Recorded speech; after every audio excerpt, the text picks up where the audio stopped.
Bueno, hola, como ya me dijeron, mi nombre es Dafna Goldschmidt-Levinsky, soy arqueóloga, y bueno, esta actividad hay que recalcar que es de SCD 500, pero con Arqueología Histórica Santiago, que es la página en el fondo que yo gestiono, ¿ya? Y bueno, básicamente, ya lo dije la otra vez, pero esta Arqueología Histórica Santiago fue básicamente para sacar conocimiento arqueológico, muchas veces técnico, en un lenguaje que muy pocos entienden, para la gente, porque hay mucho interés de la gente no arqueóloga o no dentro, que no está dentro de las disciplinas afines, dentro de las ciencias sociales, por aprender sobre nuestro pasado. Un pasado que se remonta a miles de años, que es súper rico, ¿ya? Pero que a veces la gente no accede a eso porque este conocimiento arqueológico y también dentro de otras áreas como la antropología física o la historiografía, se queda dentro de congresos o revistas científicas con lenguaje muy técnico. Entonces, Arqueología Histórica, Santiago es una plataforma para mostrarle a la gente todo este conocimiento que se ha generado a través de la arqueología y disciplinas afines. Y bueno, partimos la semana pasada con una charla que nos dio la Javiera Letelier en torno al Inca en la zona central. Y ahora lo vamos a hacer también, pero desde lo que la antropología física nos puede contar de esta historia en torno al Inca, ya entendiendo que a grandes rasgos la antropología física o la bioantropología es el estudio de ciertos rasgos de la evolución humana y variaciones humanas, ya, y que hoy en día va a estar abordado en torno a el Inca y los patrones mortuorios que hubo acá en la zona central con la llegada del Inca, y también se va a hablar un poco de la momia del Cerro El Plomo, ya que es uno de los hallazgos más conocidos que hay. Bueno, la Verónica Silva, a grandes rasgos, bueno, es curador, trabaja en el Museo de Historia Natural de Chile, de Santiago, es curadora del área de bioantropología del museo, hizo su doctorado en Alemania y se encargaba de estudiar distintos aspectos, desde la antropología física como dieta, ya, o dentro de las momias, corrígeme, dentro de las momias chinchorro, de grupos sobre todo del norte, y bueno, hizo la última exposición de las momias chinchorros, yo la fui a ver, está en el museo, y ha itinerado, ¿cómo se dice? Bueno, ya ha estado en diferentes partes de Chile, ¿ya? Para que la vayan a ver, no se la pierdan, y ahora, Verónica, para no extenderme más, parte con tu charla, porfa, que estamos expectantes por escucharla. Muchas gracias por la presentación y por la invitación, sobre todo a Dafna y a todo el equipo. La verdad es que para nosotros como Museo Nacional de Historia Natural es súper importante poder participar en este tipo de experiencias. La verdad es que para todos esto es novedoso. Nosotros estamos todos trabajando desde nuestras casas y llegando a la casa de todos ustedes para poder quedarnos en casa, ¿cierto? Y cuidarnos todos de este virus, esta pandemia que nos azota actualmente. Así que la verdad es que agradecemos este tipo de instancia y, como les decía, sobre todo esta invitación. Para nosotros es sumamente importante. Voy a compartir la pantalla ahora para poner el PowerPoint.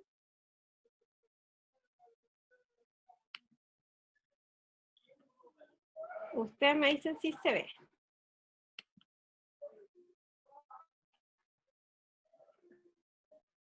¿Se ve bien? Ok.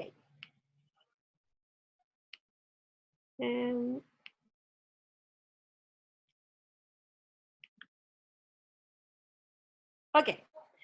Lo que vamos a hacer entonces es la presentación, básicamente el título es Política y Sacralidad Inca, patrón mortuorio en Chile Central y el sacrificio ritual del niño del Cerro El Plomo. Déjenme ver si puedo ver lo de la cámara.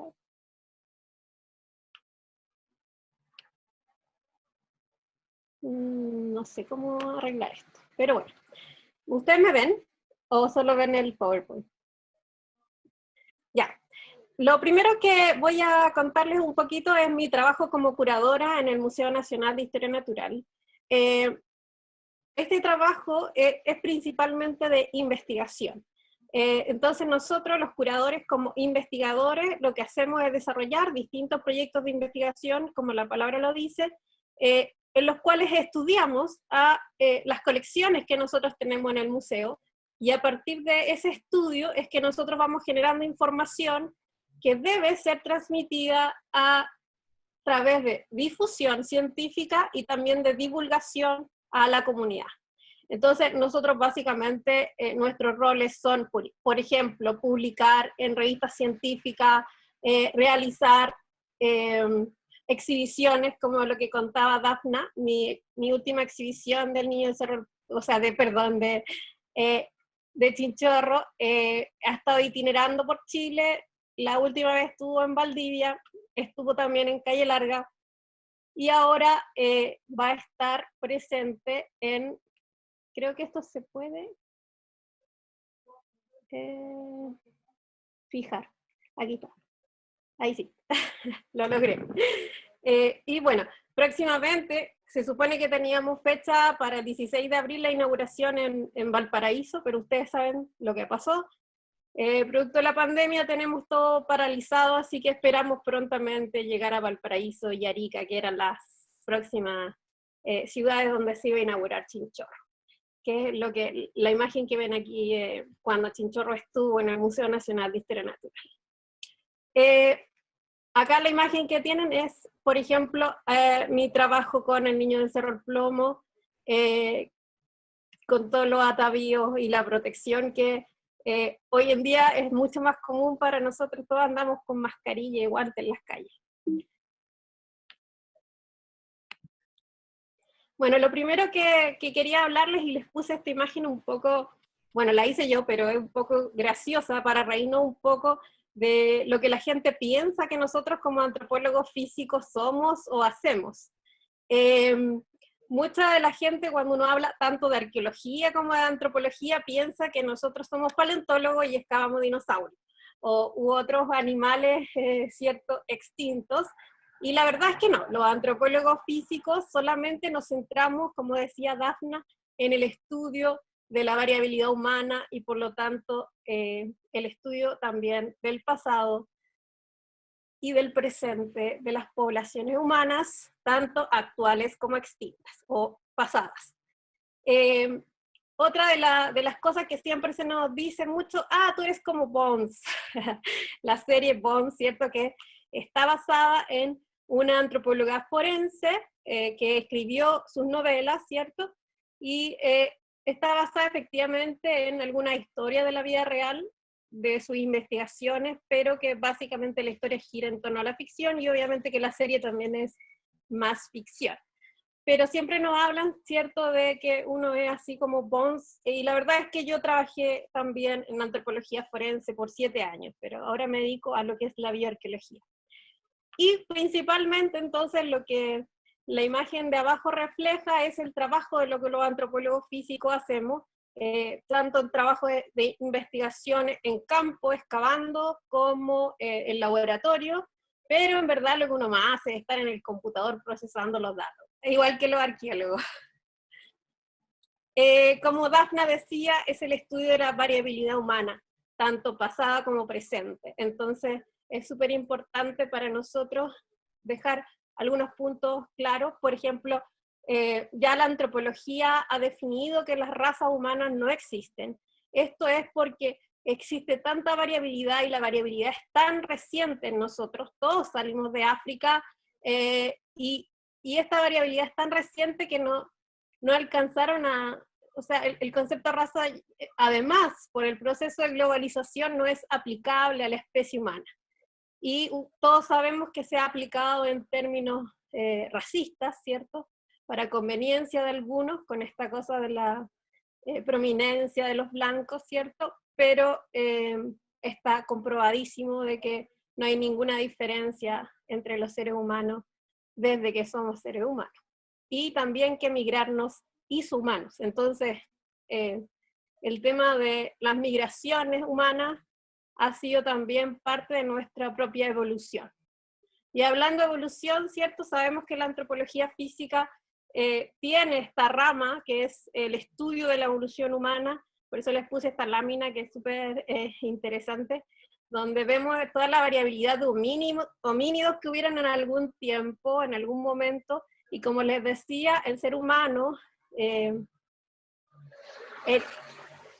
digamos, los seres humanos modernos efectivamente salieron de África, que fue de donde nosotros evolucionamos. Y a partir de ahí vinieron cambios en el color de la piel, que tienen que ver, o en algunas formas, que tienen que ver con adaptación al medio. Por ejemplo, en lo que era Europa, sobre todo piensan en la era del hielo, la baja radiación solar hizo que las poblaciones que evolucionaron, o más bien que se adaptaron a estos ambientes europeos, necesitaron pieles blancas y ojos claros para poder procesar la melanina, o sea, para que la melanina, perdón, para sintetizar la vitamina D, porque la melanina es el que da el color de piel y ojos a nosotros, a nuestro cuerpo, y el pelo. Mientras más melanina tenemos, más oscuros somos, o más oscura es nuestra piel y nuestros ojos. Pero es un bloqueador solar natural, y para nosotros sintetizar vitamina D necesitamos de radiación solar. Por eso que fue finalmente perdiéndose esta melanina y surgiendo, lo primero que surge son los ojos claros, y posteriormente las pieles claras y el pelo claro, pero en realidad no hay ninguna diferencia en términos ni cognitivos, ni de habilidades. Sabemos que hay personas que tienen más habilidades físicas que otras, pero eso en realidad todos lo pueden suplir con entrenamiento y ejercicio, así que somos todos iguales. Otra de las cosas que la antropología física hace, ¿cierto?, es el estudio, por ejemplo, de los modos de vida y de las enfermedades de las personas del pasado, lo que se llama paleopatología. Entonces, por ejemplo, acá tenemos una reconstrucción de lo que podría haber sido la vida cotidiana de los neandertal, donde, si se fijan acá, tenemos un hombre amputado, y esto también nos habla de que tempranamente las comunidades humanas comenzaron el autocuidado, en el sentido de cuidar a los enfermos. La verdad es que esto fue clave para la evolución y el éxito de nuestra especie. Bueno, dentro de la antropología física también está la bioarqueología, que es a lo que ahora yo me dedico en pleno, que es el estudio, ¿cierto?, en contextos arqueológicos de los restos humanos. Y a partir de eso nosotros hacemos entonces reconstrucciones, como les mencionaba antes, tanto de los modos de vida, de las enfermedades del pasado, por ejemplo, parásitos que pudieron infectarnos, o el mismo tema del estudio del patrón mortuorio, que es algo de lo que vamos a hablar hoy. Bueno, para adentrarnos al tema que nos convoca, vamos a hablar, ¿cierto?, de lo que era el Tahuantinsuyo, o el Inca, como lo conocemos coloquialmente. Para mí fue súper importante que Javiera diera su charla, porque la verdad es que ella me dio pie a varias de las cosas que vamos a hablar acá, y por lo tanto no voy a tener que ahondar en ellas. Entonces, bueno, como ustedes verán, el Inca se expandió rápidamente desde el Cusco en muy poco tiempo, entonces desde Colombia por el norte hasta el sur de Chile. La zona central en específico tiene una ocupación, o sea, la verdad es que la expansión inca fue tan rápida que las fechas de ocupación son más o menos las mismas. Pero es súper interesante su estrategia política, porque como decía Javiera en la exposición anterior, el Inca en primera instancia entraba negociando con las comunidades y creando alianzas en las comunidades locales. Y estas alianzas permitían entonces el uso de sus recursos y la intensificación de los medios de producción y una mejor forma de intercambio. Entonces, eso fue fundamental también para el éxito de la expansión incaica. Pero además, la otra estrategia que podría haber sido con algunos conflictos era finalmente la dominación. Pero hay formas de dominar que no necesariamente son a la fuerza. Hay formas de dominar que se relacionan, por ejemplo, con la religión. Y ahí es donde nosotros nos tocamos con el tema de la sacralidad. Como decíamos, la estrategia de los incas era en primera instancia, tener este acercamiento amigable, amistoso, con las comunidades locales, y la verdad es que dentro del mundo andino se comparten distintos patrones que tienen que ver con la religiosidad, los paisajes sagrados y la sacralidad, que tienen patrones comunes, y por lo tanto la expansión incaica en el mundo andino fue muy fácil en ese sentido. De alguna forma, simplemente vamos reemplazando elementos que ya existen, o poniendo en valor otros, pero dentro de los elementos que ya las comunidades traían, como por ejemplo el culto a los cerros, ¿cierto? A las altas montañas, que sabemos que eran denominadas huacas. Ya eran sagrados previo a la expansión incaica. Entonces, básicamente lo que hace el Inca es, de alguna forma, combinar estos elementos, y que también es una estrategia que después va a usar el español. Entonces, dentro de esta ceremonia, tenemos, por ejemplo, el culto a los ancestros. Sabemos que el culto a los ancestros está presente también en periodos previos al Inca. Incluso nosotros estamos proponiendo, por ejemplo, que ya los chinchorros tenían una especie de culto a los muertos, por esta tradición, ¿cierto?, de transformar los cuerpos en esculturas humanas que de alguna forma además eran, al parecer, desenterradas, vueltas a pintar. Entonces había todo un elemento ahí que es súper importante de destacar sobre la profundidad que tiene el culto a los muertos. Después sabemos por evidencia también arqueológica de que el culto a los ancestros, este pasear a los muertos, surge tempranamente ya en el formativo, en lo que es el Norte Grande. Y finalmente nosotros tenemos estos dibujos de Huamampoya, donde se reproduce también este elemento importantísimo que es el culto a los muertos y a los ancestros en general. Esto es algo que va a acompañar, ¿cierto? Y que también, como les decía, estaba presente en todas las comunidades andinas del territorio conquistado por los incas. Ahora, cuando se produce una dominación efectiva, hay un montón de cosas que van cambiando. Lo que decía Javiera, ¿cierto? Hay una especificidad respecto, porque lo que se quiere es la fuerza de trabajo. Eso es lo que ella mencionaba, ¿cierto? En términos político-administrativos. Sin embargo, para conquistar a esos vasallos, a esa gente que va a trabajar para mí, necesito conquistar primero, de alguna forma, su alma, digámoslo en términos que nosotros lo conozcamos. Tiene que ver con esto del tema de la religiosidad. Por eso que la sacralidad es tan importante. Entonces, si yo conquisto en ese sentido a la población antes de una conquista efectiva, la verdad es que se me va a hacer todo mucho más fácil. Si van teniendo dudas de lo que digo, por favor me preguntan. A veces hay gente que me dice que por qué en Chile no hicieron pirámides. Y yo creo que esta imagen lo dice todo. El paisaje sagrado, es también de lo que hablaba Javiera en la exposición anterior. Para las poblaciones andinas y el Inca, el paisaje tenía elementos que eran sagrados. Por ejemplo, las huacas, que vendría siendo estas montañas, la alta montaña, o cerros, no necesariamente de la cordillera de los Andes, pero que eran importantes dentro del paisaje. Y bueno, este paisaje sagrado, ¿cierto?, va a ir siendo marcado también con ciertos rituales y elementos como la capacocha, que vamos a hablar un poquito más adelante de eso.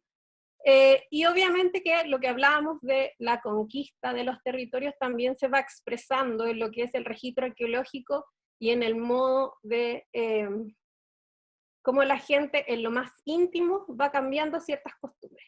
Ya van a ver a qué me refiero.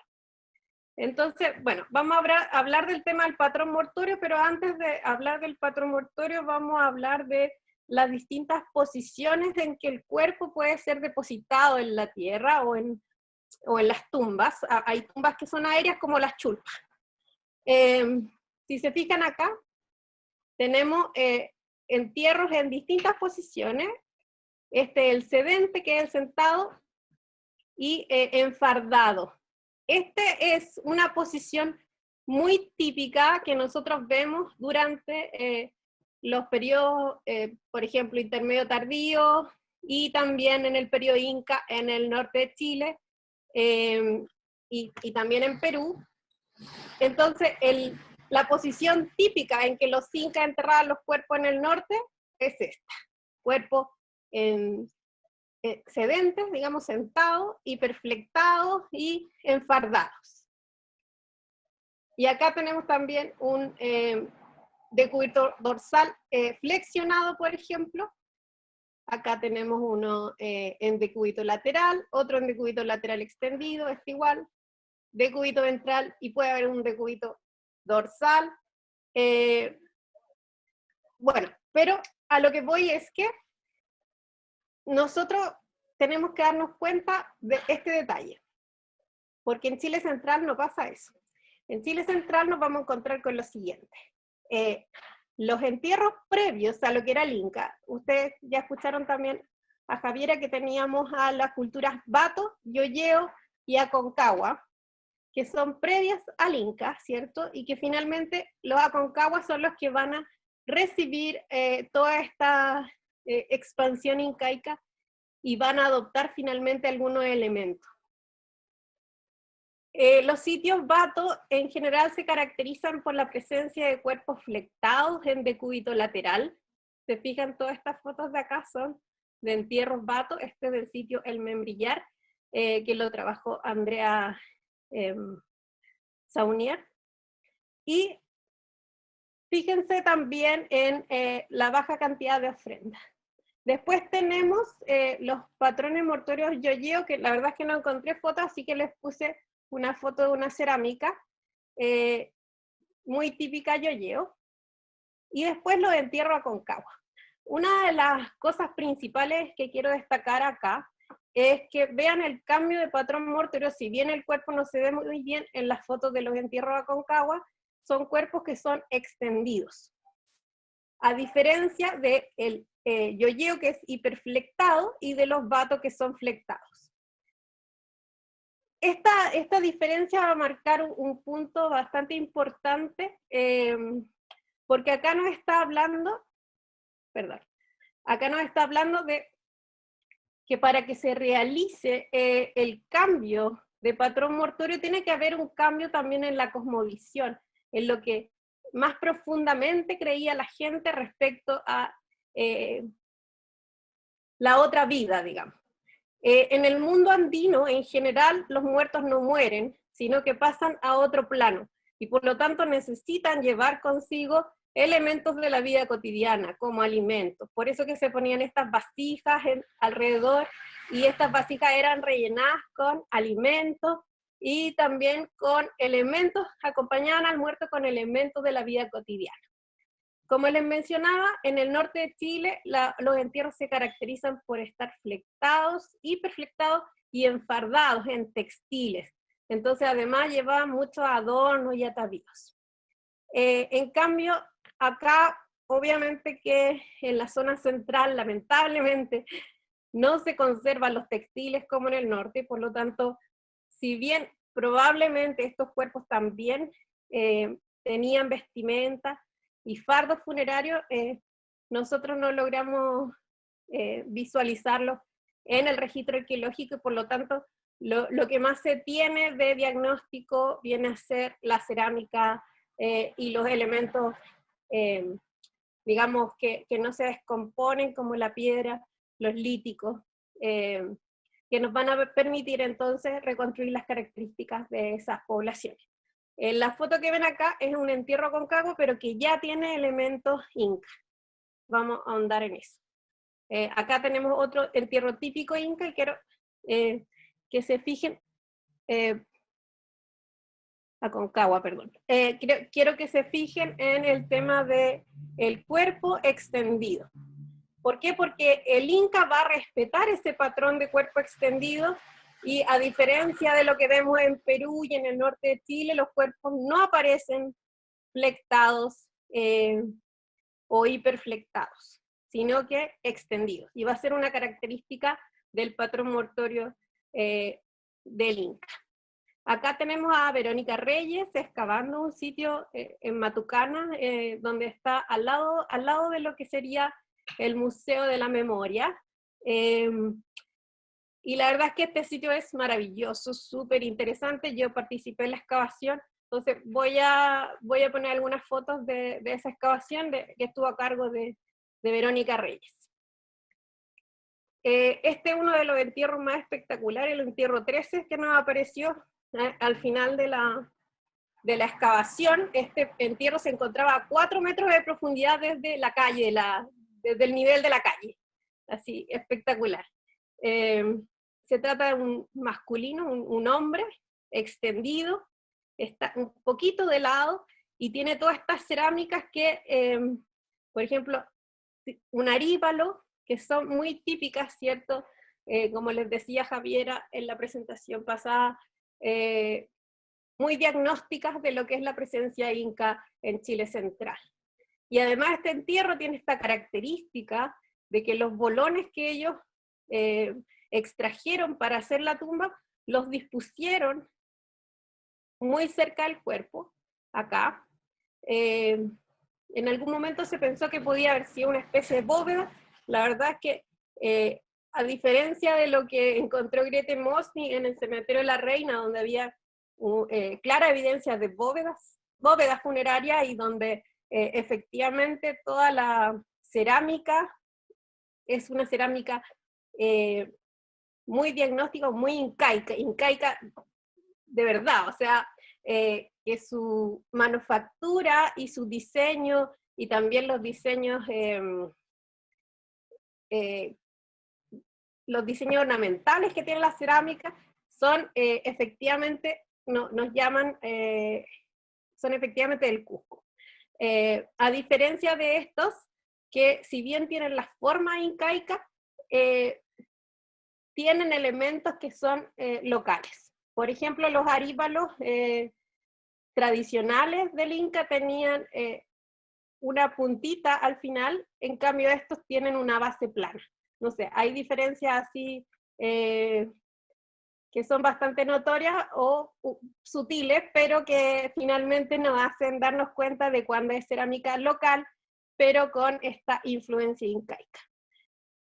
Entonces, retomando el tema, es súper importante darse cuenta que los cambios en los patrones mortuorios nos están hablando de cambios muy profundos, porque se relacionan, como les mencionaba antes, con el tema de la cosmovisión y la religiosidad, el sistema de creencias, básicamente. Entonces, cuando nosotros visualizamos en el patrón funerario cambios, que pueden ser drásticos o no, nos están hablando de este tipo de cambios que van más allá de la materialidad, que tienen una relación, ¿cierto?, con el sistema de creencia. Bueno, lo que les mencionaba antes es que una de las formas de ritualidad más ricas que tiene el Inca, y que de alguna forma marca también esta expansión como un sistema de fundación, es la ceremonia de la capacocha. Lo que vemos acá en este mapa está, por un lado, la expansión incaica, pero por otro lado, todos los puntitos que ustedes ven en verde son capacochas, o sea, entierros con ofrendas humanas. La capacocha es la ceremonia más importante del Inca, es una ceremonia político-religiosa y que la verdad es que marcaba un rito de entrada y salida. Yo sé que tenemos que hacer una pausa, pero no sé bien cuál. Usted me avisa. Bueno, entonces, además tenemos algunas capacochas que no son de altura. La mayoría de las capacochas están sobre los 5.000 metros de altura. Todos estos puntos verdes que ustedes ven aquí son capacochas que están sobre los 4.000, perdón. 4.000 metros de altura sobre el nivel del mar. Pero en rojo tenemos algunas capacochas que no son en altura.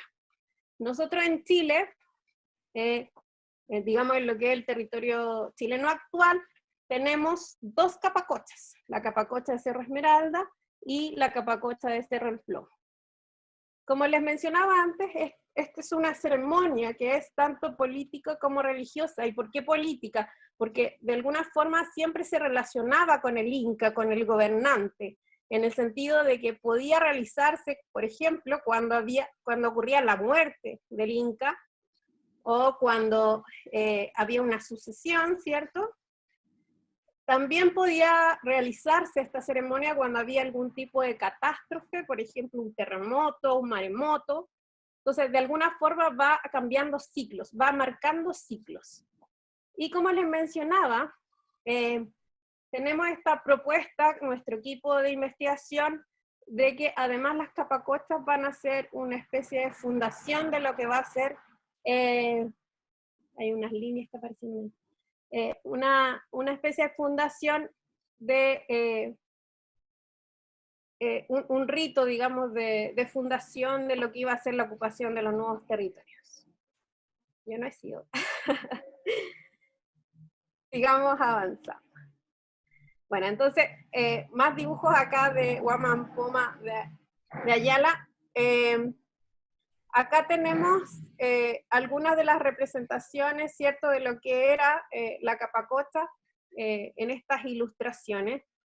La verdad es que la capacocha también, en la capacocha se ofrendaban niños, niñas y mujeres jóvenes. Las mujeres jóvenes generalmente eran sacadas de las Akyawasi. Estos son lugares, ellas eran denominadas Akyas, o doncellas del sol. Las Akyawasi eran lugares donde las niñas eran llevadas desde muy pequeñas y donde se les enseñaban distintos oficios y artes. Por ejemplo, a realizar los textiles, los tejidos más finos que el Inca tenía. Y además ellas, como eran, digamos, muy bien educadas, después eran entregadas para matrimonio a la nobleza, a los sacerdotes, o, por ejemplo, ofrendadas como sacrificio humano. Entonces serían niños, niñas y mujeres jóvenes. No más de 18 años. Básicamente estas ofrendas eran para los dioses, ¿cierto? Viracocha el hacedor, Inti, que sabemos que es el sol, e Illapa, que es el trueno. Como les mencionaba, las capacochas son fenómenos políticos religiosos que además involucraban a las poblaciones locales. Esto también son propuestas de nuestro proyecto de investigación, y que de alguna forma lo que van a hacer o van a permitir es la conquista en términos religiosos y espirituales de los territorios que el Inca desea ocupar. Estas son las capacochas que se han descubierto hasta el día de hoy. Acá tenemos la altitud de las que se conocen. Por ejemplo, el niño del Cerro El Plomo está en los 5.400 metros sobre el nivel del mar. En cambio, Cerro Esmeralda, que es un cerro que está en la cordillera de la costa, en Iquique, está a 905 metros de altura el entierro. El del niño del Cerro El Plomo no está directamente en la cumbre, está un poco más abajo de la cumbre. Y la mayoría de estos entierros no están exactamente ubicados en la cumbre, sino que próximos a la cumbre. Algunos de los más destacados son el de la Concagua y el de Yuyayaco. El Yuyayaco tiene, a los que les interese este tema, por favor investiguen, porque el Yuyayaco es espectacular, ya que su descubrimiento o su levantamiento del sitio fue realizado por arqueólogos. Entonces eso marca una diferencia bastante importante respecto al registro que se tiene en la tumba y a todo las tumbas y a todos los elementos asociados a estos niños, el ajuar y las ofrendas. Entonces ahí se pudo recuperar todo, porque esto fue el año 99, y como les decía, fue una expedición arqueológica, y eso permitió entonces que se pudiera recuperar el ajuar y las ofrendas completas. A diferencia del niño de Cerro Plomo, cierto que sabemos que fue descubierto por unos arrieros que andaban buscando tesoros, y por lo tanto muchas de sus ofrendas pudieron perderse. Cerro Esmeralda, esta es una fotografía desde el Cerro Esmeralda, donde se ve la ciudad de Iquique. El Cerro Esmeralda también es sumamente importante en términos políticos, ya que nos permite, o sea, le permitió al Inca acceder a las minas de Huantajaya.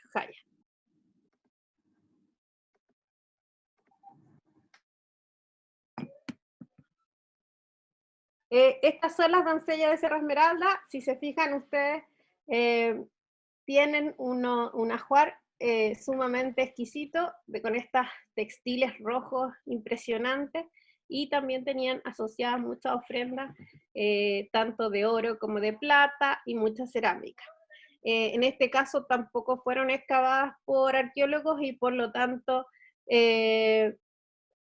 la extracción de los cuerpos no fue hecha de la mejor forma. La verdad es que su descubrimiento está asociado a que se dinamitó el lugar de entierro, producto de la construcción del camino hacia la mina.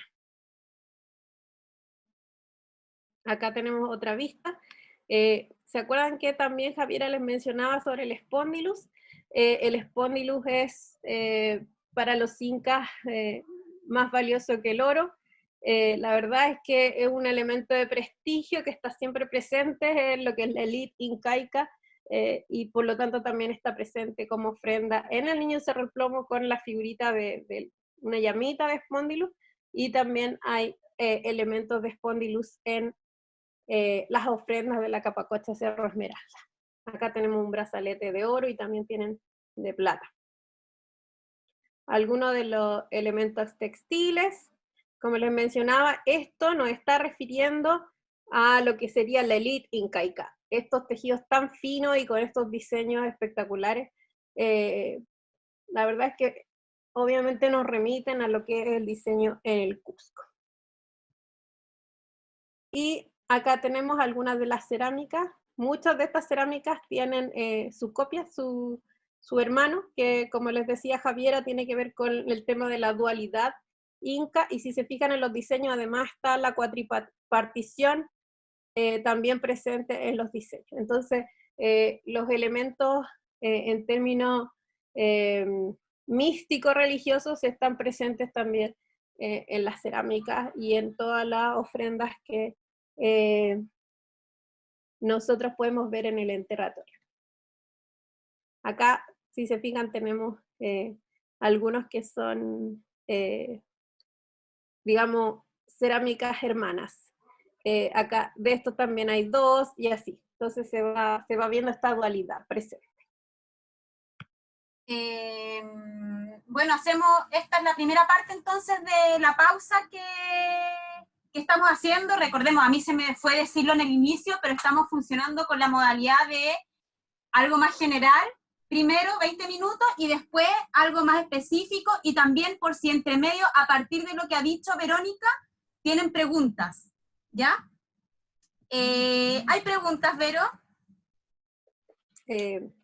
Verónica, dejé de compartir pantalla por si acaso, es cosa que después tú la retomes nada más, es para que... Perfecto. Yo dejé una pregunta por ahí, pero es cosa que tú la elijas. No son muchas, están en el chat. ¿Te las leo yo o te las mando? Sí, mándame tú mejor. Ya. Voy a mandar yo soy tan poco tecnológica, pero te estoy mandando la pregunta que la hace Cristian Santis y te la mandé. Ya, perfecto. Ahí la veo. Ya. Dice, super. En relación a los tipos de estrategia de dominación incaica, la elección del tipo tiene algo que ver con el tipo de cultura a la que se dirigía. ¿Cuáles serían los criterios para el uso de una u otra estrategia? Por ejemplo, diferencia entre la estrategia de aproximación a los changos y a los diaguitas. Bueno, la verdad hay más cosas también. A ver, ¿qué diferencias o características relevantes tienen los incas que habitaban en el sector de San Vicente de Tahuatahua, en donde se ubica el Pucara más austral del Tahuantinsuyo en comparación con el resto de Collasuyo, específicamente los que habitaban en Chile Central, y por qué han sido tan poco estudiados?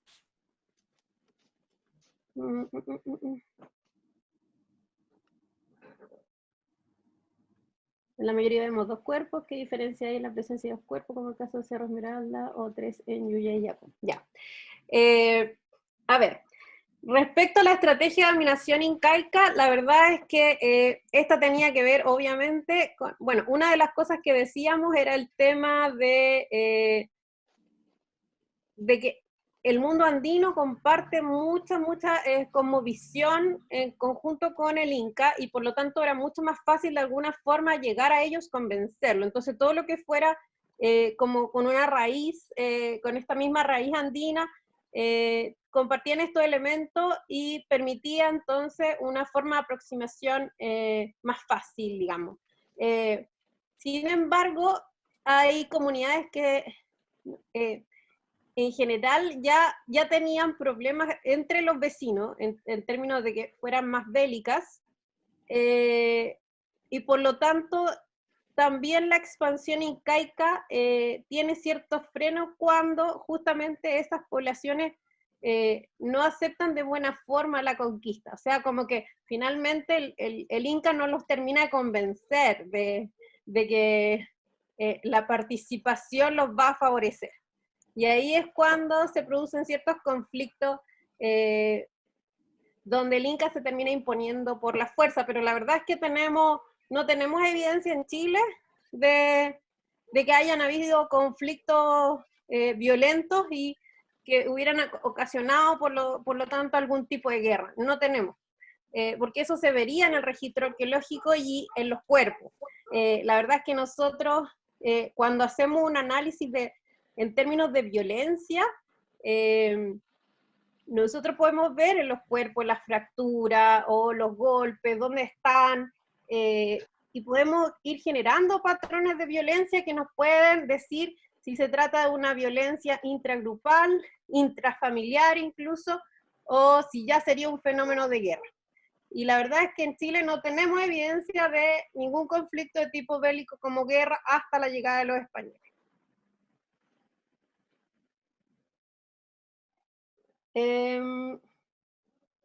Después dice, respecto a la cantidad de cuerpos que se ofrendaban en las capacochas, la verdad es que no sabemos a qué se debe que en algunas ocasiones haya 1, en otros 2 o incluso 3.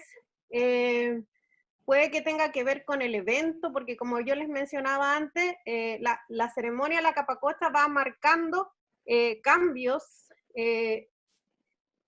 importantes en lo que sería cómo está conformado el mundo incaico. Lo que les mencionaba antes, la muerte del gobernante, del Inca, que ya sería para ellos también necesario hacer sacrificios humanos porque de alguna forma es un mal augurio también. Y también, como les mencionaba, estos temas de catástrofe, o lo que incluso decía Javiera antes, que de alguna forma, como no era heredable los territorios conquistados, cada gobernante tenía que ir construyendo su propio, o ampliando sus propios territorios, y con eso también era necesario realizar las capacuestas, como yo les decía, como una especie de acto de fundación. Entonces, incluso el niño del Cerro del Plomo podría haber sido ofrendado antes de que el Inca llegara efectivamente a la zona central. Lo mismo para la capacocha de Cerro Esmeralda. Pudo haber sido realizada previa a la conquista efectiva del territorio del norte de Chile. ¿Qué más nos preguntan? Lo del sector de San Vicente de Tahuatahua que nos preguntan, la verdad es que yo trabajo principalmente la zona norte de Chile, yo trabajo en el extremo norte de Chile, por lo tanto tengo poco antecedente de la zona de San Vicente de Tahuatahua, más que lo que sabemos respecto al Inca.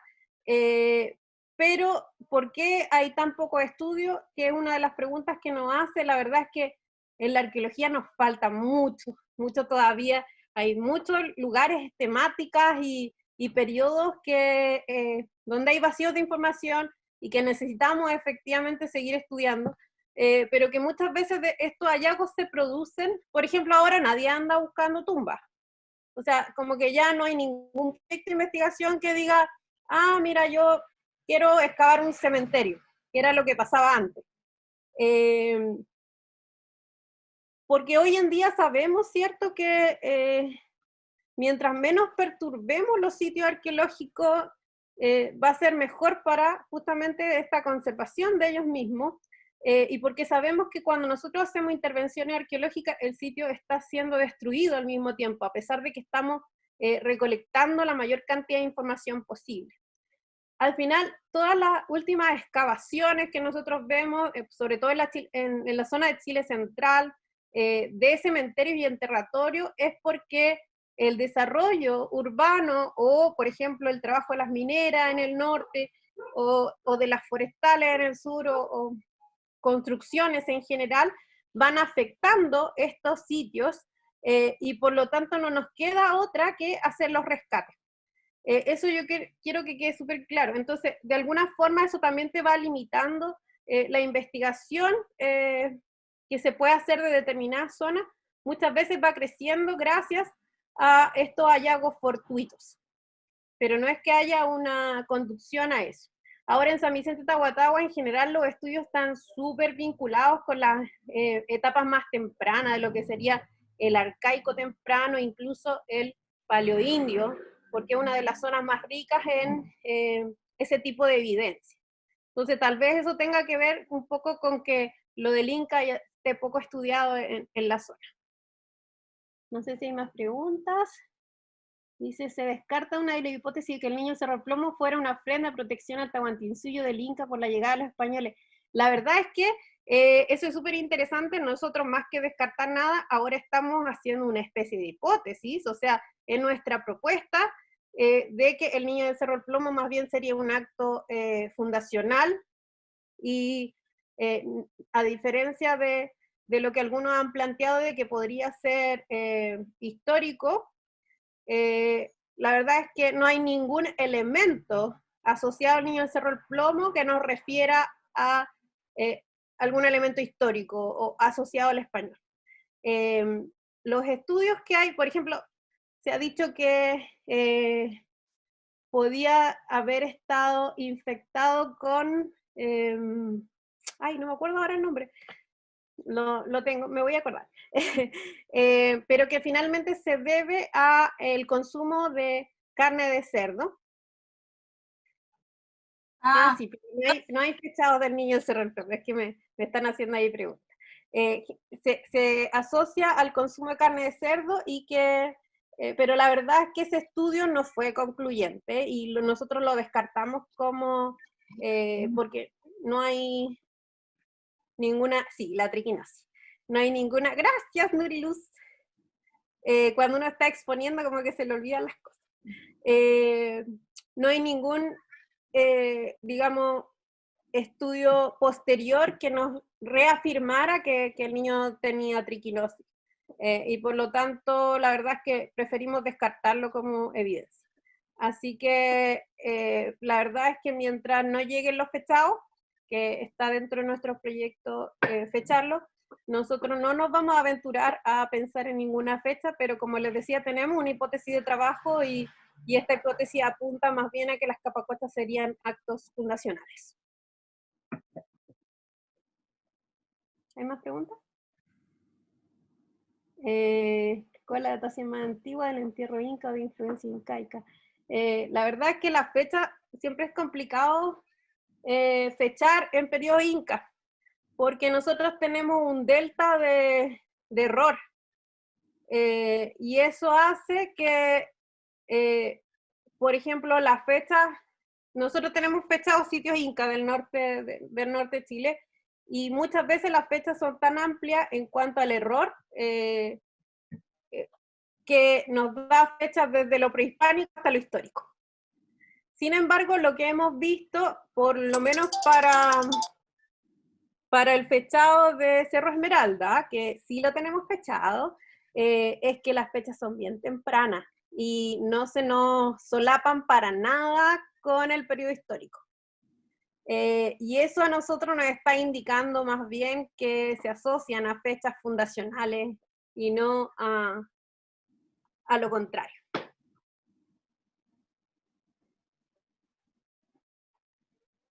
¿Algo más? No sé si alguien ve. Si no, sigamos con la otra parte, ¿te parece? Y por último, después te hacemos llegar las preguntas del chat directamente. Súper. Me gustó mucho esta modalidad. Ya, voy a compartir la pantalla entonces.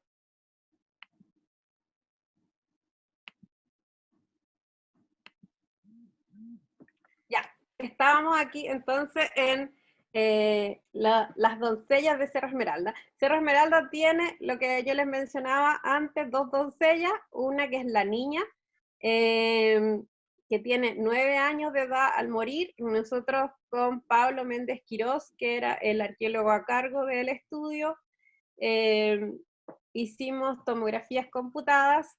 Esto es, la verdad, que algo de en lo que yo trabajo siempre, que soy especialista en temas de tomografía computada en momias.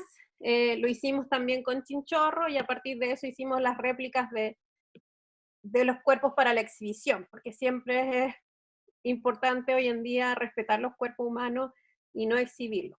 Ahora, efectivamente les estoy compartiendo parte de mi trabajo. Los cuerpos, nosotros los intervenimos mínimamente y todas las que ustedes van a ver de intervención que tienen los cuerpos son intervenciones anteriores que se hicieron en los años, a fin del año 70 y en los años 80. Que se relacionan con las técnicas antiguas donde prácticamente que se disectaban los cuerpos para estudiarlos. Hoy en día nosotros hacemos tomografías computadas, que son los típicos escáneres que uno se hace cuando le duele la cabeza y lo mandan a hacerse un escáner. Eso mismo le hacemos a las momias. Y con eso podemos hacer estas visiones internas sin causarle ningún daño al cuerpo y podemos hacer reconstrucciones 3D. Entonces, la verdad es que es la tecnología médica aportando al estudio del pasado. Me quedo pegado. Ahí sí. Bueno, lo que les mencionaba, la edad, lo vimos a través de la dentadura. Y esta es la doncella. La doncella tenía entre 18 y 19 años de edad. La verdad es que su cuerpo está bastante deteriorado por lo que les mencionaba antes. Uno, el tema de que la extrajeran de la tumba producto de que dinamitaron el sector, y así se produjo el hallazgo. Ella es la que sufrió mayores daños, y además, si se fijan, tiene un corte de autopsia, corte del cuero cabelludo, etc. Y eso fue distinto, la disección que hicieron, que hizo un médico a fines de los años 70. Checura fue el que estuvo a cargo del estudio y encargó estos análisis a un médico. También, pues la edad la sacamos a través del análisis del desarrollo esqueletal y también de la dentadura. Y bueno, entrando a lo del niño de Cerro Plomo, que como les mencionaba antes, el niño de Cerro Plomo se encuentra depositado en el Museo Nacional de Historia Natural, o sea que está bajo mi cargo. Para mí es un honor cuidarlo. Y tanto él como las momias chinchorro, que son también niños e infantes e incluso fetos, son parte de mis regalones de la colección, mis niños. Entonces la verdad es que uno no solamente trabaja en esto porque a uno le genere, no sé, curiosidad, no. La verdad es que uno se apasiona por esto y uno entrega la vida en este tipo de trabajo. Yo sé que mi colega arqueóloga, la Dafna, me entiende. Bueno, lo primero que apareció en la prensa, ¿cierto? Porque el niño tiene trencita, es que le llamaron que era una princesita quechua, fue encontrada en el plomo. Dice, cadáver momificado de una princesita quechua fue encontrado en el plomo. La verdad es que aquí, como dice acá, nunca se había hallado una momia de tan buen estado de conservación. La verdad es que fue el primer hallazgo de este tipo que estuviera tan bien conservado. Si bien se habían encontrado capacochas en años previos, estas no pasaron a un museo inmediatamente y por lo tanto sufrieron deterioro. Es súper importante, la verdad, aquí el rol del Museo Nacional de Historia Natural para la conservación del niño del Cerro Plomo, y también fue fundamental el rol de Grete Mosny. Grete Mosny, que fue directora de nuestro museo, en ese tiempo era la jefa del área de antropología, que es donde yo trabajo, era la jefa del área de antropología en 1954, que fue en el año del hallazgo. Entonces, la verdad es que cuando los arrieros quisieron negociar con el museo y llevaron las figuritas del niño del Cerro del Plomo, parte de la ofrenda, al museo para negociar, ella se dio cuenta de la importancia que podía tener este hallazgo y convenció al director del museo de la época de adquirir el niño del Cerro del Plomo. Ahora yo quiero aclarar un tema. Hoy en día, con la actual legislación, la ley 17.288, que es del año 70, la verdad es que todo lo que es arqueológico, todo lo que está en el subsuelo, lo bioantropológico, está protegido por la ley de monumentos nacionales y es patrimonio de todos los chilenos. La ley dice que pertenece al Estado de Chile, por lo tanto son patrimonio de todos los chilenos. Entonces, hoy en día, si alguien tiene en su casa una momia, o una vasija, o incluso, no sé, una piedra de moler, la verdad es que está cometiendo un delito ante esta ley, y por lo tanto podría ser sancionado por eso, y los objetos son incautados por la policía. En ese tiempo, como no teníamos esta ley que protegía, ellos podían hacer este tipo de cosas como ir a excavar tumbas, que finalmente es huaqueo, ¿no? El término tiene que ver justamente con saquear huacas, lugares sagrados. Y obviamente que el museo negoció y rebajó el precio solicitado, que aquí dice, el arriero pidió 80.000 pesos, luego el museo lo rebajó a 45.000. Obviamente que hubo una negociación ahí para poder adquirir el cuerpo del niño del Cerro del Plomo y sus ofrendas y ajuar. Pero como les digo, hoy en día eso no podría pasar. O sea, simplemente llega la policía y te lo incauta. Eso para que nos quede a todos claro. ¿Por qué? Porque sigue hoy en día hablándose a veces mal de Grete Mosny respecto a que los habría engañado, y no. La verdad es que aquí lo que se produjo fue, como les decía, una negociación. Tenemos que entender que el Museo Nacional de Historia Natural es una institución pública, y que básicamente que llegara el niño fue fundamental para su conservación. Si el niño hubiera llegado a manos privadas, probablemente se hubiera destruido, que es como lo que ha pasado, por ejemplo, con la niña de Ancachi. Pueden encontrar esa historia, está en una nota Facebook que yo hice. El Cerro del Plomo. Fíjense cómo se ve Santiago en el fondo. La verdad es que ya la sola fotografía nos da esa sensación de paz y tranquilidad. Hoy en día, gracias o lamentablemente, debido al calentamiento global, las nieves eternas del Cerro del Plomo han ido desapareciendo. Había un glaciar que cada vez está más pequeño, las personas que suben el plomo lo saben. Y por lo tanto, muchas veces a nosotros nos dicen, devuelvan al niño al Cerro del Plomo.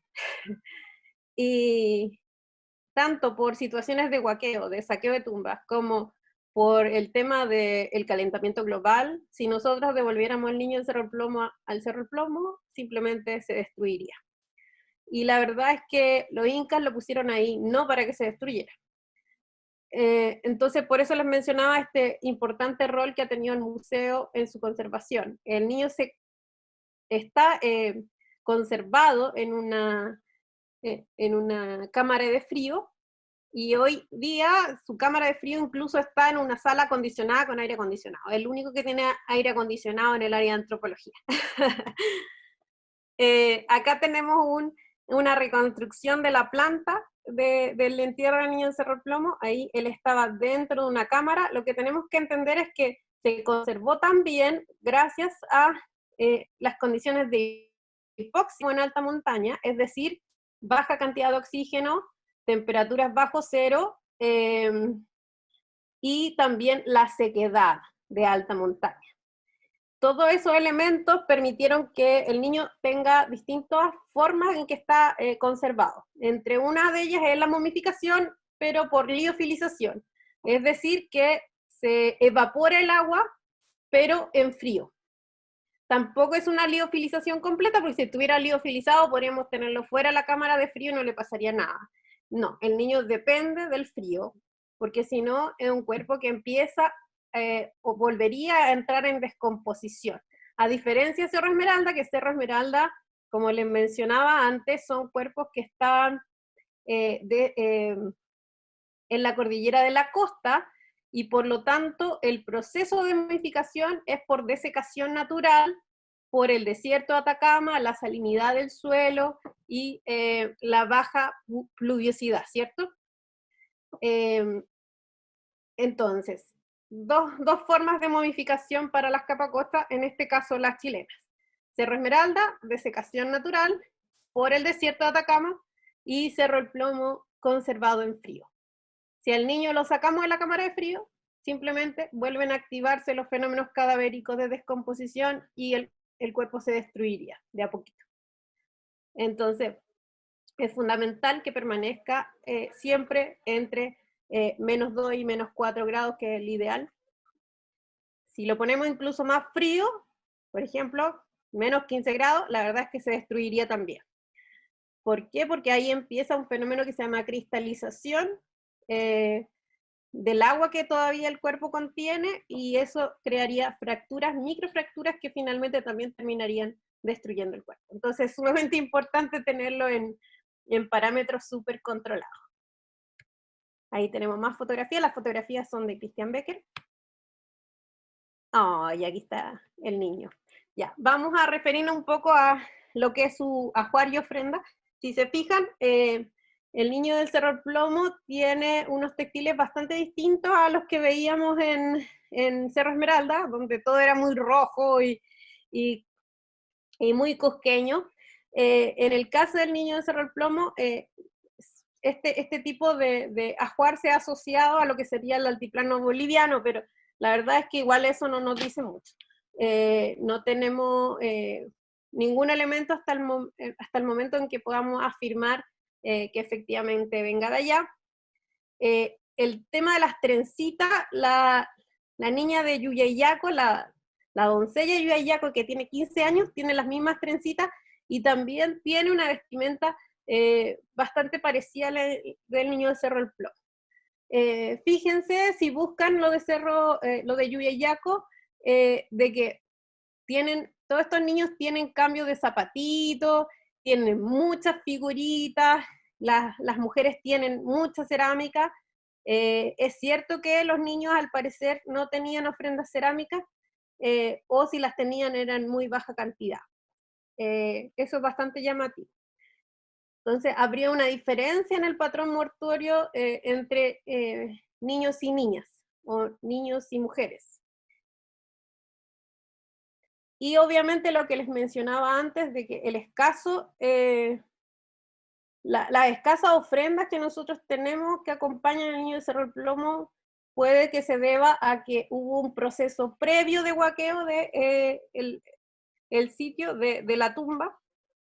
Por algo ellos iban datados de saber dónde estaban los tesoros, y por lo tanto estos elementos o estas ofrendas pudieron haber sido compradas, adquiridas por privados. Ojalá algún día volvieran al museo. Ahí tenemos un detalle, se le ve la carita.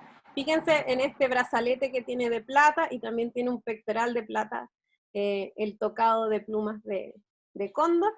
Y sobre las trencitas que son de él, tiene también un tocado de lana negra.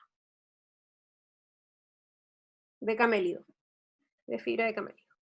Bueno, el niño de Cerro Plomo también se le hizo tomografía ya hace bastante tiempo. Nosotros queremos para nuevos estudios realizar nuevas tomografías, cosa de que podemos ir actualizando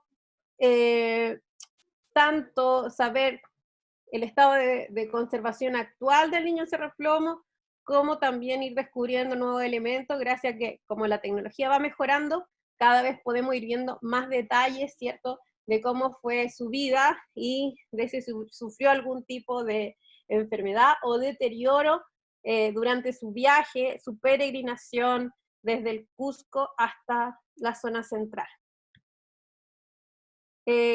Acá tenemos otra fotografía y donde quiero que pongan atención en esto es una muestra de pelo.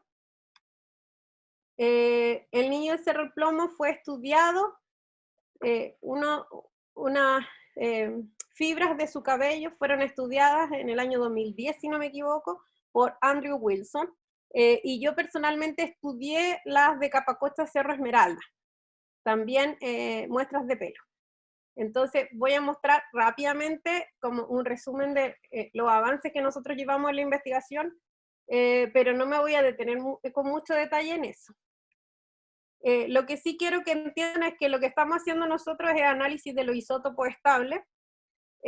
Los isótopos estables son, digamos, los isótopos corresponden a átomos de un mismo elemento químico que tienen igual número de protones, pero que difieren la cantidad de neutrones. Entonces, el más clásico es este del carbono. En el carbono tenemos el carbono 12, que es estable, el 13, que también es estable, y el carbono 14, que es radioactivo, que es el que nosotros usamos para fechar.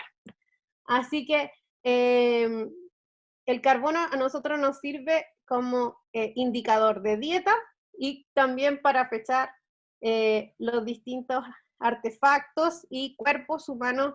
Todo lo que tenga carbón puede ser fechado. Las plantas, por ejemplo, se diferencian en 3 tipos: las C3, las C4 y las CAM. La planta más abundante comestible de C4 son el maíz. Entonces, cuando nos aparece el maíz, efectivamente nosotros, perdón, cuando nos aparece la marca de C4, nosotros en general tendemos a interpretarlo como consumo del maíz, sobre todo en el periodo Inca, donde sabemos que el maíz era sumamente importante, no solamente como alimento, sino también como bebida alcohólica, la chicha de maíz. Y bueno, cuando nosotros analizamos también los isótopos estables, analizamos el nitrógeno. El nitrógeno está presente en todos los animales, los seres vivos, perdón, y este se comporta de una forma en que se va enriqueciendo según la cadena trófica. ¿Eso qué quiere decir? Se supone que las plantas tendrían la más baja cantidad de nitrógeno, algunas. Los herbívoros, entonces, que se comen esas plantas, van a ir aumentando, enriqueciéndose. Fíjense acá, en este caso, aumenta en 3 por 1000 el nitrógeno, este animal que se comió la planta, y a su vez, el depredador que se come el herbívoro, va a subir de nuevo en la cadena trófica en un 3 por 1000. Acuérdense que hay animales que también son omnívoros. Donde tenemos las cadenas tróficas más largas es en el mar, el océano. Porque acuérdense que ahí tenemos fitoplancton, zooplancton, después tenemos peces, digamos que se alimentan de esto o de algas, los peces piscívoros, que serían los que se alimentan de los otros peces, y después tenemos mamíferos marinos como el lobo marino, que se alimentarían de todos estos. La ballena, en cambio, es un mamífero, pero que se alimenta de plancton, y por lo tanto, de zooplancton, y por lo tanto es muy baja en la cadena trófica, a pesar de que es un mamífero muy grande. En cambio, no sé, la orca ya se comería a todo esto, entonces estaría más arriba en la cadena trófica. Entonces por eso les explico que son cadenas mucho más largas que las terrestres. Entonces, en el mundo ideal, así se vería la interpretación de los datos según lo que los distintos animales comen. Entonces, si se fijan acá, tenemos toda la cadena trófica marina en un extremo, los animales terrestres están más o menos al medio, y los lacustres fluviales están en el otro extremo de los marinos. Sin embargo, cuando nosotros interpretamos los isótopos estables, tenemos que considerar también todos los elementos variantes ambientales que van a influir en que un mismo animal, o sea, un mismo recurso, cambie sus valores isotópicos. Entonces, por ejemplo, si tenemos una llama con ciertos valores de isótopos de carbono y nitrógeno en el altiplano, y la comparamos con una de la costa, podríamos llegar a decir, oye, ¿qué onda este camello de la costa? ¿Está comiendo peces? No, no es que coma peces. Eso se debe a otros factores. Por ejemplo, la desecación del desierto, las condiciones de aridez van a también hacer que aumenten los valores de carbono nitrógeno, o también algunos elementos como por ejemplo que las plantas de la zona costera se van a enriquecer. Y hay distintos factores que causan ese enriquecimiento. Como les mencionaba antes, nosotros podemos hacer análisis de isótopos estables con distintos elementos del cuerpo humano, como huesos, dientes y pelo.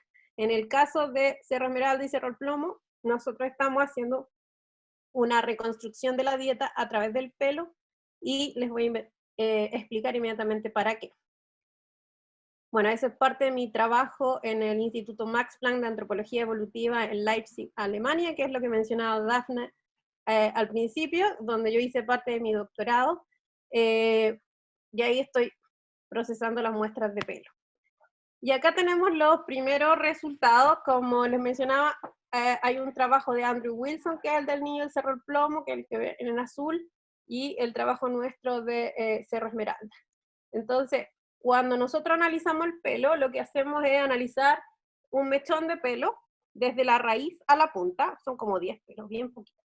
Y con eso lo que hacemos es seccionarlos de centímetro por centímetro, y mientras más cerca del cuero cabelludo está más cerca del momento de la muerte, porque el pelo nuestro va creciendo de a 1 centímetro por mes, en promedio. Y eso nos permite entonces hacer una reconstrucción temporal de los cambios en la dieta. Entonces, en este caso, si se fijan, la escala de acá está cada 1 centímetro, pero eso se interpreta como 1 mes antes de la muerte. Entonces, a medida que nos alejamos, esta es la raíz del pelo, y a medida que nos alejamos de la raíz hacia la punta del pelo, vamos a ir viendo las diferencias dietarias a lo largo del tiempo. Con esto nosotros pudimos determinar, por ejemplo, el análisis del carbono, que en Cerro Esmeralda, en la niña de Cerro Esmeralda, se produce un cambio muy importante a los 4,5 meses antes de la muerte, en el consumo de carbono. Entonces, si se fijan acá, el consumo de carbón tiene que ver con las plantas que consumen. Entonces, probablemente esté asociado este cambio al consumo de maíz. ¿Se acuerdan que yo les decía, mientras más maíz se consume, más alto debería ser esta línea, esta tendencia del gráfico?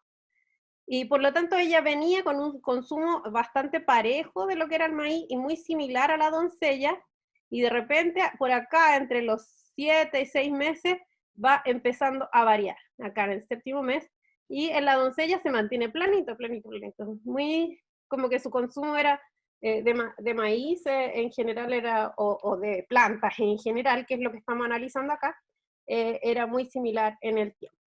En cambio, la niña baja este consumo y luego vuelve a subir, y después se hace casi idéntico al de la doncella. Y eso nos habla también de que ellas finalmente se terminaron alimentando juntas. ¿Se dan cuenta? Súper interesante. En el niño de Cerro Plomo, en cambio, nosotros vemos que la variación se produce entre estos meses, el 7 que baja y después en el mes sexto. Y luego se mantiene una meseta y luego baja de nuevo. Entonces, después les voy a explicar cómo interpretamos esto, pero es bastante interesante porque aquí nos está marcando tiempos que podrían estar relacionados con el viaje, la peregrinación. Después con el nitrógeno es todo sumamente más claro. Se fijan, de nuevo coinciden los 4,5 meses que nosotros habíamos visualizado como el principal cambio. ¡Ay, se me fue! En la dieta de la niña del Cerro Esmeralda, y también la doncella finalmente va cambiando y se va pareciendo también mucho más a la dieta de la niña. Y tiene que ver, como les decía, con este trayecto que ellas realizan juntas. En el niño de Cerro Plomo, en cambio, el nitrógeno va decreciendo a medida que se acerca a la muerte. Entonces, voy a hacer una recapitulación de lo que era la ceremonia de Capacocha. Los niños, niñas y doncellas eran elegidas, sobre todo niños y niñas, ¿cierto?, en distintas partes de lo que era el territorio incaico, y luego de que eran elegidos para este rito, la Capacocha, eran llevados al Cusco. Ahí se oficiaba la ceremonia, donde era oficiada por un sacerdote, pero también por toda la comunidad y toda una comitiva que finalmente iba a acompañar al niño de Cerro Plomo y a las doncellas Cerro Esmeralda hasta su destino final. Entonces se oficiaba la ceremonia en el Cusco y luego, a partir de eso, utilizaban los caminos, el camino del Inca, en todo el emplazamiento de las redes viales, ¿cierto? Y se vinieron caminando. Pero además debían hacer descansos. Esos descansos se hacían en los llamados tambos. En los tambos, ¿cierto? Sabemos que hay alimentación, que se puede, digamos, descansar ahí. Ellos no se vinieron corriendo desde del Cusco y por lo tanto el viaje no es el viaje mínimo que uno podríamos hacer en kilómetros considerando los tiempos de descanso. Creemos que en nuestro, de nuevo, hipótesis de trabajo de investigación, de que la comitiva con estos niños en ofrenda iba haciendo pausas y se iba deteniendo en los distintos poblados para que la comunidad participara del rito. Eso explica que nosotros tengamos cambios visibles en la alimentación y que finalmente se traduce en que el pelo va cambiando a medida que se acerca a la muerte en términos de alimentación. Así que como que todo nos cuadra, muy interesante. Si tienen dudas, de nuevo, pueden preguntar. La verdad es que el tema de la peregrinación a la muerte, ¿cierto? Tenemos que considerar lo que yo les mencionaba, los caminos, pero también cuál es la distancia. Desde el Cusco, por ejemplo, a Cerro Esmeralda, son entre 900 y 1200 kilómetros, dependiendo de qué camino se use, y al Cerro del Plomo son entre 2600 y 2800 kilómetros. Todo eso caminaron.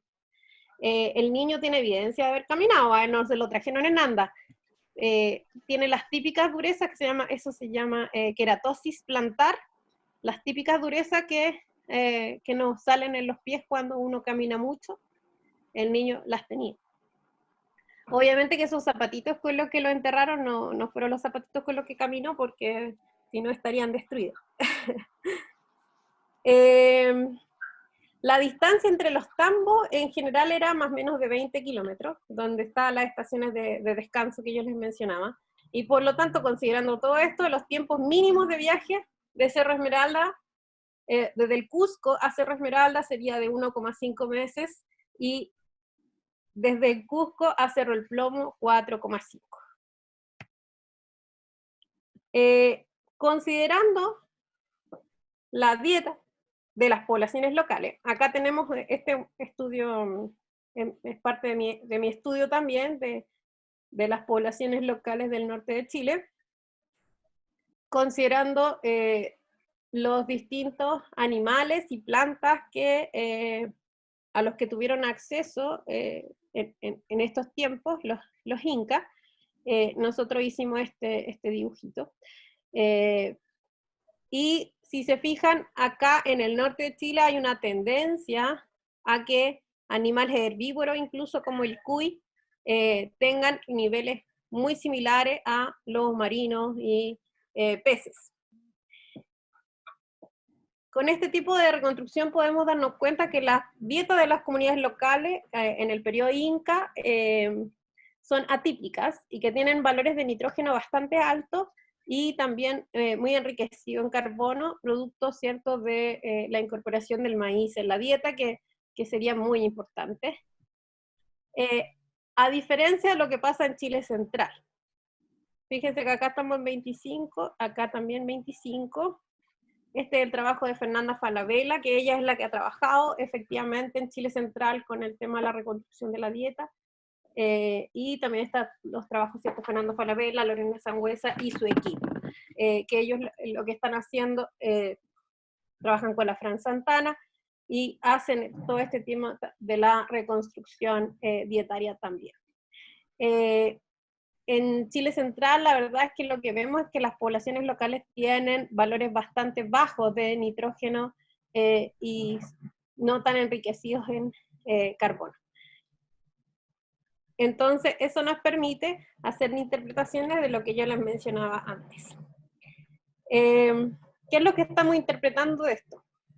Básicamente que el niño de Cerro del Plomo habría salido del Cusco, tanto por este gráfico como por el otro, 6 meses antes de su muerte, y irían decreciendo, por ejemplo, en nitrógeno, producto de que estaría siendo alimentado por estas ofrendas de alimento que darían las poblaciones locales, en esta participación de las fiestas de peregrinación que se hacían a lo largo del camino. Y lo mismo con Cerro Esmeralda, 4,5 meses antes de la muerte salen del Cusco, y es el tiempo entonces que demorarían en llegar a el Cerro Esmeralda. También pensamos que cuando llegan a la localidad, ahí también se realizan diversas fiestas, que son los que unifican a la población y que también hacen que la población se sienta parte, ¿cierto?, de estas ceremonias.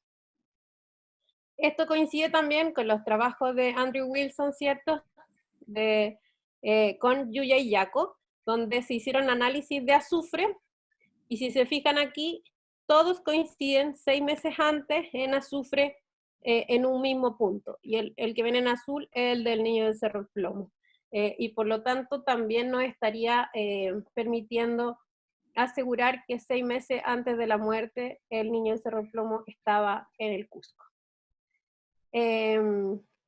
Obviamente que estamos en las etapas preliminares de la investigación, nos queda mucho ahí por interpretar y resolver y dar estas nuevas propuestas que yo les mencionaba. Así que bueno, yo le doy las gracias al equipo por haberme invitado, sobre todo a Dafna, y espero poder verlos y acompañarlos en alguna otra ocasión. Muchas gracias. Oh, muchas gracias a ti, Verónica, de verdad te pasaste. Sí, aplausos. Y aplausos, o sea, fue como comer cabritas ver tu charla, igual que la de la Javiera, y por favor, se venga otra charla contigo, quizás, no sé, nos podrías hablar en otra oportunidad sobre la cultura y las momias chinchorro, no sé si el público, obvio. A mí me tinca súper alto. Mira, muchos deditos por arriba. Oye, Verónica, Dafna...